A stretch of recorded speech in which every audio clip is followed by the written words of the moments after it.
This woman nearly got clapped, so she takes justice into her own hands. We start off hearing a woman talk about the city. She says her name is Erica Bain and she walks the city. In her words, she complains about it. Well, don't we all? She says some stuff about the city, basically about how they're losing their stories and memories. Then she rounds off her speech and we finally see her face. This is Erica Bain, and you've been listening to Street Walk on WNKW. She takes off her headphones and leaves the room. Then she goes into another room where she meets a woman named Carol. Carol is her boss and says Bravo called about a TV spot for Erica, but Erica says she's not a face, just a voice. She wants to stick to radio. I too have a face for radio. She leaves and we now see her calling her fiance David, who's a doctor. They're making some wedding plans. She wants him to come for Nicole's art thing tonight, but he can't sacrifice his game for that. A real man right there. Erica goes for Nicole's art thing alone, but David makes sure to come get her after. She got a little tour of the artwork, and when David shows up, she goes to meet Nicole to tell her she's going. They make a stop at home. David goes upstairs to get the dog, Curtis, and Erica's jacket, while Erica waits downstairs. While she's waiting, he collects an apple from their neighbor, Jose. David comes back out and takes a bite off Eve's apple. Sorry, Erica's apple. Then they go off to a park where they're now playing catch with Curtis. David wants to go down the city hall and get married right away, but Erica says no. She doesn't want problems from David's mother, who wants a big wedding. Frankly, Erica herself wants a big wedding too. She says, you know, since she's not going to do this twice. Well, you don't know that, sweetheart. Marriages don't last forever. Anyway, David thinks that's the sweetest thing she has ever said to him. Suddenly, it clicks that Curtis has been gone a little too long, so they start looking for him. They see him at the end of a tunnel, but some guys have him, and they're asking for some money before they can release him. There are 3 of them. One of them is holding Curtis, another is filming, and they're basically just robbing David and Erica now, taking their money and jewelry. In the process, one of the guys lays hands on Erica, and David immediately swings at him. A fight starts. Not really a fight, to be honest. 2 guys are just brutalizing Eric and David while the last one films. Next, we see them being rushed to the hospital. The next day, 2 detectives enter the hospital. They first go check on a woman who was a victim of a gunshot wound, and then they go meet her daughter in the waiting room. Detective Sean Mercer takes the little girl into a room and is asking her if her stepfather hurt her mother, and before she can even answer, the stepfather, Moreau, tries to push his way into the room, but he's stopped. Sean confronts him and then goes to take a walk to cool off, but his walk only leads him to Erica. Later, we see Erica wake up. Soon after, she finds out that she was in a coma for 3 weeks, and during that period, the service for David was held. He didn't make it. She's heartbroken. At least you didn't spend all that money on a big wedding. Now she's with some detectives. She's going through some type of booklet trying to identify her assailants, but she can't. They also ask her some questions about the incident, but she can't answer. She doesn't want to remember anything from that night. Finally, she goes home. It's tough back there. She's thinking about him, about that night. She pictures him playing the guitar too, and she thinks about playing his skin flute. Then she snaps back to reality and tries to leave the house, but she hears Curtis barking in her head and goes back inside. She hasn't left the house in weeks. Now we see her take some pills. Then she's at her table smoking when a call comes in for her. She lets it go to voicemail, and it's Nicole asking to take her out. So she just puts on her jacket, takes her bag, and goes out. But she's not going to meet Nicole. It's so bright outside. In fact, everything about the outside is exaggerated in her head. The lights, the sounds, everything. She even thinks she's being followed by a man who's just going about his day as normal. Anyway, she arrives at the police station and is trying to get an update on the case of her boyfriend's death. She provides his name and hers, and the cop runs a search, picks up the phone, and tells her to go take a seat. An officer will be with her shortly, but no officer came. In fact, that was the answer the cop gave to everybody else. So after waiting for a while, Erica gets up and leaves. She goes into a gun shop. She wants to get a gun, but they tell her that she has to get a license and wait 30 days. Ain't nobody got time for that. She leaves, but a guy from the shop follows her and tells her he can get her one ASAP for $1,000.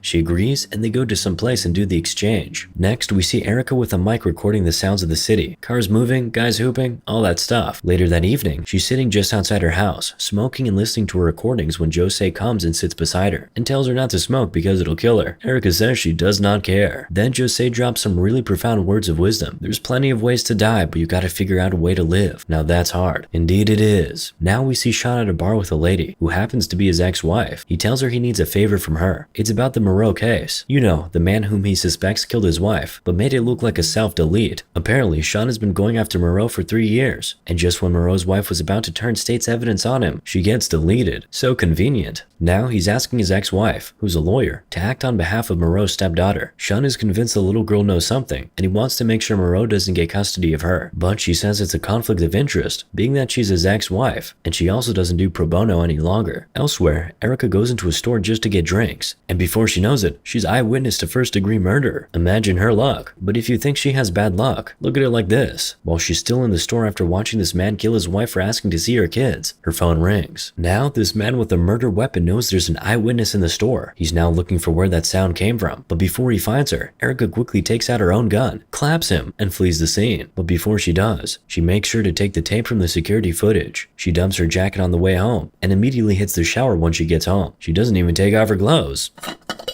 Keeping it PG for YouTube, thanks. Sean arrives at the crime scene and is checking out the bodies of Ida and Sandy Combs. He's also being briefed. Ida got 3 bullets in the torso with a .38, while Sandy got smoked with a 9mm automatic. They found 3 casings but only 1 hit, so Sean's partner thinks the shooting was done by a crappy or far-sighted shooter. Sean, however, thinks it was done by someone who has never fired a gun before. Bingo! But the problem is they automatically assume it's a man. Sexism moment. They also think it was a robbery, but they're wondering why the robber didn't take the money. Something isn't adding up. Should we tell them? Erica's home now examining the revolver and the tape. She gets flashbacks from the shooting and she throws the tape away. Now we see Sean at home burning a picture of him and his ex-wife. Erica's now saying something and how it is astonishing to find out there's a sleepless, restless stranger inside you. The next morning, she's speaking into the mic about New York while taking a smoke. Then she goes, takes her pills, and empties them in the toilet. She's practicing to get back on her show. Now she's at the office trying to get her show back, but Carol thinks she isn't ready yet, considering all she has been through in recent times. Erica tells her she just needs to keep living. She doesn't want to disappear. She needs her job. Carol folds and lets Erica go live. Street Walk is back, but just one sentence in and Erica freezes. She indeed is not ready. But Erica has been doing this for too long, so she gets her mojo back. She abandons what she initially had written and just starts freestyling about living with fear in the city of New York. She talks about how she always believed fear belonged to weaker people until it touched her. After she's done with her monologue, she goes to the place where David was buried and just stays there all day. She leaves at night and is doing her normal recording while she's on the subway. Then some 2 guys start bullying a younger boy. They also harass an older man who was trying to help the boy. The man was with his son. All 3 dudes get off the subway. Now it's just these 2 bullies and Erica left. They approach her with a knife, and while one of them is running a knife through her face and neck, she just brings out her pistol, claps both of them, and leaves. But again, the casings. Once she's off the subway, she starts wishing she didn't clap them. She's thinking she actually could have just shown the guys the gun and they wouldn't have hurt her. She's asking herself why her hands are not shaking as she's walking home. Alpha female moment. Now, Sean and his partner get a call about the homicide and they head out to the crime scene. Erica goes into a bar and just heads straight for the toilet and pukes, freshens up, takes off her hoodie, comes out, and heads back to the subway. Sean and the cops are examining the crime scene and boom, they find that the shooting was from a 9mm. You know, like from the other night. They connect this case with the murder of the Combs. And their theory is that this was done by an average Joe, that no one would even notice. But he's getting better, because this time, every shot hit home. Someone turned on aimbot. And of course, they still think it's a guy. Can women ever catch a break? Leaving the crime scene, Sean is being harassed by the press, but he catches sight of Erica and goes up to her. She introduces herself as Erica Bain from radio and says she wants to do an interview on him, but he says they're not talking to the press right now. She tries to convince him, but he just gets in his car and leaves. Erica gets back home and listens to her own recording of the shooting on the subway while she's on her bed. The next day, Sean is telling his partner about Erica and how this lady from radio wants to interview him. He then asks that everybody who was on the subway that night be brought in. Erica gets to her office and Carol is there waiting for her. They finally have the overdue conversation about that last show in the long silence, but she says people are responding, so she encourages Erica to keep it up. Next thing, Erica's walking out of her office building and she sees Sean outside waiting for her. She thinks he has found her out, so she immediately turns back. You can see guilt written all over her face. He notices that she has turned, so he chases her, catches up with her, and introduces himself. He explains to her that he stopped her at the subway last night because he remembered seeing her at the hospital. You know, from that time her and her boyfriend got clapped. He tells her he checked into her case and they will find the men who killed her boyfriend. He then agrees to do an interview with her. So they go to a coffee shop and she's asking questions that feel like they're for more than just the interview. She asks what he first looks for when he gets to a crime scene. Then she segues into the homicide of the subway. Then Moreau appears on the screen, and Sean now asks Erica if she has ever read about him. She hasn't, so she asks Sean about him, and he says he'll only answer if it's off the record. She shuts off her recorder, and he goes on to tell her that Moreau imports drugs, guns, people, and all types of illegal stuff, and he brutalizes anyone who dares to cross him. Sean tells her about how he once found some guys with their hands super glued to a table and expanding cement in their throats. He also tells tells her how he had Moreau's wife ready to testify, and then she turns up dead, and he gains custody of the woman's daughter. Now back on record, Erica asks why he hasn't been able to nail Moreau, and Sean's reply was, "Because I follow the law." She then asks if there's nothing he can do, and he says nothing that's legal, but he immediately regrets saying that. But Erica is gang, you know, so she deletes that statement from her recorder right in front of him, and they get on with the interview. She asks Sean if he has ever shot anyone, and his answer was unsurprisingly yes. I mean, he's a cop. They're pretty trigger happy these days. But stay with me, we're getting somewhere. Erica now asks if his hand shook when he shot the person, and he says no, but that's one of the benefits of being on the right side. He says, wait for it, a benefit that asshole in the subway shooter don't have. Boom. Erica asks Sean if he thinks they're the same, and he says, both walked away from a murder, didn't they? Then Sean asks her how she managed to pull it all back together after everything that happened, you know, losing her boyfriend and all that. But he immediately apologizes for asking because he thinks it was an invasive question. But she's like, it's cool, fair question. So she goes on to answer. She says, you become someone else, a stranger. He replies, you must have loved him very much. Sometimes that just makes it harder. You know, you just wish you didn't. And that wraps up the interview. He hands Erica his card and tells her she can call him anytime she wants to talk about her case. I warn you, I don't sleep, she says. And he replies, neither do I. Relatable. I'll just remind you at this point that these are two relatively freshly single adults. I'll leave it at that for now. If you know, you know. Later at night, she's taking a walk, and we hear her saying she walks the streets at night now, and she's finding things she never knew existed. But she's wondering if she's finding them or if they're finding her. During her walk, she sees a pimp who calls out to her. She gets in the backseat of his car where a lady named Chloe is lying, obviously drugged up. She's been with this dude for about 4 to 6 days now, but Erica is determined to save her. So she pulls her gun on the man and tells him to open the door and pay Chloe. He does, and they both get out of the car. As they're walking, the man tries to run them over, but Erica shoots him and he runs off the road, hitting Chloe in the process and breaking her leg. Oopsie. An ambulance comes for Chloe, but Erica makes sure she's not seen. We now hear her voice saying there's no going back. This stranger is who she is now. She gets home and Jose is sitting outside. She asks Erica if she's okay, because he noticed her hands are cold and her lipstick is smudged. Erica just said that this was the first time Jose ever said her name, and she went inside. Next day at a press conference, Sean is saying that the shootings from last night, the supermarket, and the subway were all done with the same gun. But the only difference is that there's a witness from last night, but they haven't yet interviewed her. While he's talking to the press, Erica comes in and you can tell her entrance distracted him. After the conference, they meet outside and talk. She aired some parts of their interview in her show earlier in the day, and he heard it. He's saying every other reporter in that room might sensationalize this whole case, but he knows she won't. And how does he know that? From her show. These two are now sharing laughs and paying each other compliments.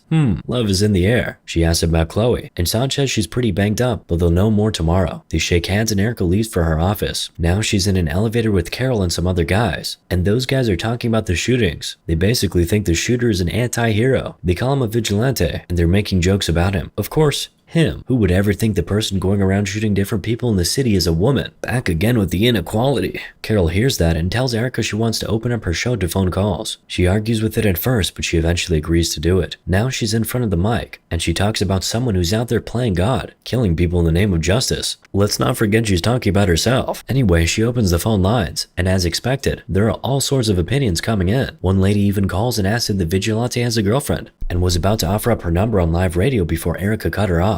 And then a guy calls and claims he's the guy, and tries to offer his number up to the lady who called. New Yorkers are a different breed, man. But all those calls trigger Erica, and she has had it up to here. So later that day, she goes to report herself to the police, but the cops make it a little difficult for her to report herself. The irony, right? So she leaves. As she's walking home, sounds from the different shootings are playing in her head. A woman calls out her name repeatedly, but Erica does not answer. She gets to some place and calls Sean. Nothing happened. She just wanted to talk and she thought of him. Okay. She asks him what he does when he can't sleep and he says nothing. As she's on the phone, she sees a man walking to the building she's in, so she makes her way to the elevator. Sean offers to stay with her on the phone until she can get some sleep, but she tells him not to bother. Before he gets off the call, he hears the ding of the elevator. Keep that in mind. But wait a goddamn minute, that's Moreau. She follows him to his car and asks him, why do you think you can hurt people? Just do damage and walk away? But he's confused. He doesn't know what is going on. Erica reaches for her bag. We all know what she was trying to take out, but Moreau thinks she's a paparazzi who was reaching for a camera. So he takes a crowbar and hits hits her hand with it. He doesn't want his picture taken. Sir, she's here to take your life, not your picture. Erica punches him in the nose, hits him with the crowbar, and pushes him down to his death. Next thing we see is Sean and his partner examining Moreau's body in the crime scene. Erica's back home now and she can't even walk. Her neighbor helps her up into her house and helps stitch the cut she got from the crowbar. While she's stitching her up, Erica confesses to her that she killed a man tonight. Meanwhile, Sean goes up the elevator at Moreau's building and he hears that ding. He immediately recognizes it. Back to Erica, Jose doesn't seem shocked by what Erica just told her. Apparently, she has seen worse. Back home, she saw young boys kill their own parents. She says anyone can be a clapper. Profound words from Jose yet again. Next day, Sean and his partner are discussing last night's case. Sean is connecting it with the clappings from the supermarket and the subway, but his partner thinks they aren't connected. The murder weapon is different after all, but Sean asks him to go get the guy from the subway, the one with the iPod. He goes out and does just that. Sean then calls Erica and asks her to meet with him somewhere. She shows up and he asks her what time she slept last night, and of course she lies, not knowing he's already onto her. Sean now says they're going to interview a witness to a shooting, and she can't reference it on her show. Can you guess who that witness is? Come on, you can do this. Yep, it's Chloe. Erica says hi to Chloe. Chloe says hi back. She says she likes Erica's necklace. Erica hands it to her and tells her to tell the police everything she saw that night. Somewhere in there, the two ladies seem to have communicated with each other, because Chloe then tells Sean that she saw nobody and nobody saw her. Erica and Sean leave the room and he asks her why she called him last night. She said it was because she couldn't sleep. So he asks, and you were in bed? And she just answered, no, I couldn't sleep. I guess the cat is out of the bag now, isn't it? Sean and his partner are now talking to the guy from the subway, and he says he didn't see any vigilante. He mentions all the people who were on the subway, and when he mentioned a woman, Sean's interest was piqued. He asked the boy to describe the woman for an artist to sketch, and while that is going on, his partner is asking him where he's going with this. He says women kill their kids, their husbands, boyfriends, shit they love. They don't do this. Oh brother, you will be shocked. Now we see Erica arriving at her house with a box in her hand. She goes in and opens it, and it's full of her wedding invitations. She opens one, says to Reflection, you left a hole in me, but I'm done now. By the way, the sketch the boy's recollection could produce was Jennifer Aniston. He's no help. His mind is elsewhere.